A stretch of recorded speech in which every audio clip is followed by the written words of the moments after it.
क्या होता है अगर कोई इंसान पहली बार शराब पीता है? क्यों बार बार शराब पीने का मन करता है?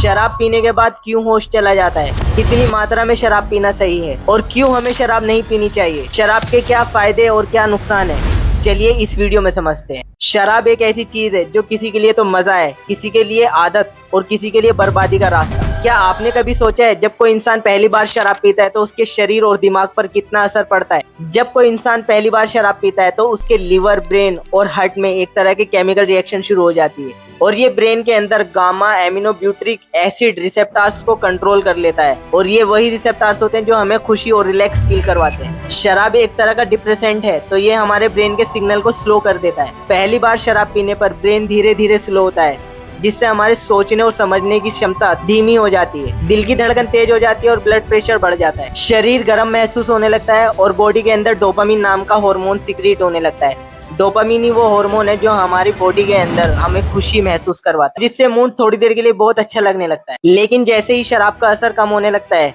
वही डोपामिन हार्मोन लेवल जो हमें थोड़ी देर के लिए खुशी महसूस करवा रहा था, उसका लेवल गिरने लगता है और फिर से इंसान उदास, थका हुआ और चिड़चिड़ापन महसूस करने लगता है। शराब को बार बार पीने का मन क्यों करता है? शराब का सबसे बड़ा जाल यही है, जब कोई इंसान पहली बार शराब पीता है तो उसके दिमाग को थोड़ी देर के लिए सुकून और खुशी मिलती है और दिमाग उस सुकून और खुशी को हमेशा याद रखता है। फिर जैसे ही हमें थोड़ी सी भी टेंशन मिलती है तो दिमाग तुरंत सिग्नल देता है कि फिर से वही सुकून और खुशी चाहिए और इसी तरह से शराब आदत नहीं जरूरत बन जाती है और धीरे धीरे ये आदत बढ़ती जाती है। फिर बिना शराब के ये सुकून, नींद और वो मजा उस इंसान को नहीं आता। शराब पीकर होश क्यों चला जाता है? जब ब्लड के अंदर शराब का लेवल बढ़ता है तो ब्रेन का वो हिस्सा जो डिसीजन लेने में मदद करता है, वो हिस्से का सिग्नल वीक हो जाता है। इसलिए शराब पीकर लोग कुछ भी बोल देते हैं, किसी से भी लड़ पड़ते हैं या अपना होश खो बैठते हैं। शराब हमारे सोचने और समझने की क्षमता को कम कर देता है, सिर्फ ब्रेन का इमोशन सिस्टम काम करता है। इसलिए अक्सर शराब पीने के बाद इंसान इमोशनल हो जाता है, रोने लगता है, चिल्लाता है या फिर किसी को मारने तक लग जाता है। क्यों हमें शराब नहीं पीनी चाहिए?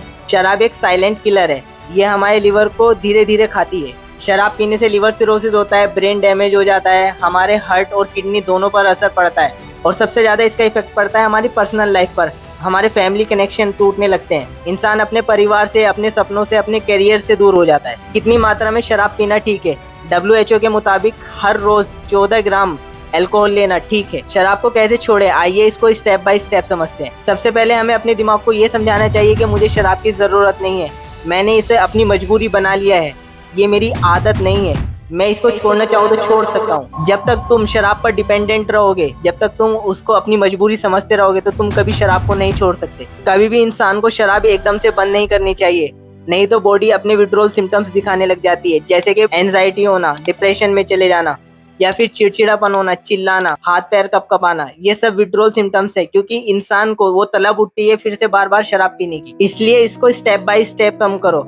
अगर रोज पीते हो तो हफ्ते में 3 दिन करो, फिर हफ्ते में 1 दिन, फिर किसी स्पेशल ओकेजन में पीना है, उसके बाद हमेशा के लिए बंद कर दो। जब कोई इंसान स्ट्रेस में होता है तो दिमाग हमारा ट्रिगर करता है और कहता है वही सुकून चाहिए, तो हमें शराब पीने का मन करता है। ऐसे में हमें अपने फैमिली मेंबर्स का सपोर्ट लेना जरूरी है, अपने दोस्तों का सपोर्ट लेना जरूरी है। अगर कोई इंसान स्ट्रेस में है तो उसको शराब न पीकर ये सारी बातें अपने फैमिली मेंबर से शेयर करनी चाहिए ताकि वो उसको सपोर्ट कर सके और उसको अकेला नहीं रहना चाहिए। अकेले इंसान कुछ भी कर लेता है। तो ये थी पूरी जानकारी शराब के बारे में। तो दोस्तों, आपको ये वीडियो कैसी लगी मुझे कमेंट में बताएं और अगर आप चाहते हैं कि मैं किसी और टॉपिक पर ऐसी वीडियो बनाऊं तो मुझे कमेंट में जरूर लिखें। और अगर कोई आपके फैमिली मेंबर्स में या आपके रिलेशन में कोई शराब पीता है तो उसको ये वीडियो जरूर शेयर करें ताकि वो भी इस चीज को समझ सके और शराब को छोड़ सके। तो चलिए बाय बाय, अगली वीडियो में मिलते हैं।